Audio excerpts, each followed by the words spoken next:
8 petinggi dan anggota KAMI ditangkap Baris Krim Polri dan Polda Sumatera Utara. Mereka ditangkap terkait dugaan penyebaran berita bohong atau hoax dan penghasutan dalam aksi demonstrasi penolakan Undang-Undang Cipta Kerja dan 5 diantaranya ditetapkan sebagai tersangka.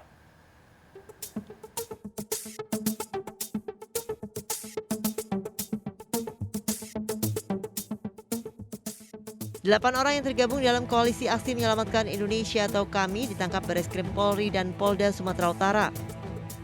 Dari 8 orang, 4 diantaranya ditangkap di Medan, Sumatera Utara dan 4 lainnya di Jakarta.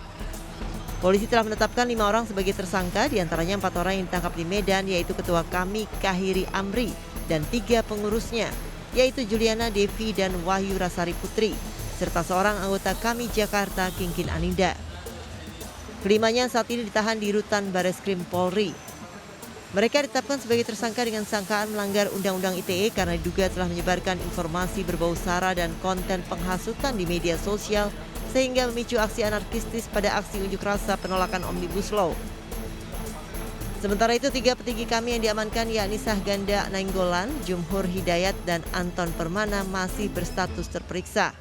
Mereka dipersangkakan melanggar setiap orang dengan sengaja dan tanpa hak menyebarkan informasi yang ditujukan untuk menimbulkan rasa kebencian atau permusuhan terhadap individu atau kelompok tertentu berdasarkan atas sara dan atau penghasutan. Jadi sesuai pasal 45A ayat 2 Undang-Undang RI nomor 19 tahun 2016 tentang ITE dan atau pasal 160 KUHP tentang penghasutan.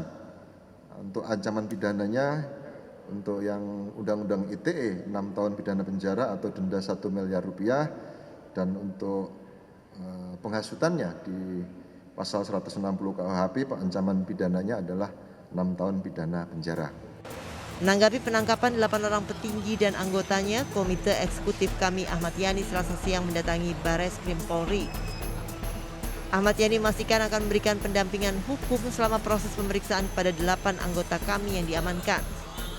Dari informasi yang kami dapat yang tadi sudah sebagian yang sedang mendampingi dan proses baru mendampingi itu, ya sekitar tweetannya Pak Sagana di akun Twitternya.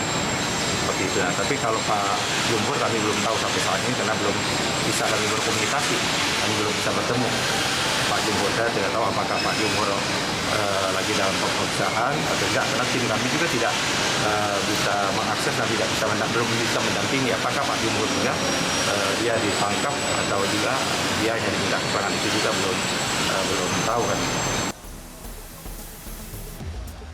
Kini polisi masih mendalami dugaan keterlibatan oknum lainnya dan menelusuri kemungkinan adanya aliran dana berdasarkan barang bukti berupa isi percakapan di media sosial. Dari Jakarta, tim liputan iNews melaporkan.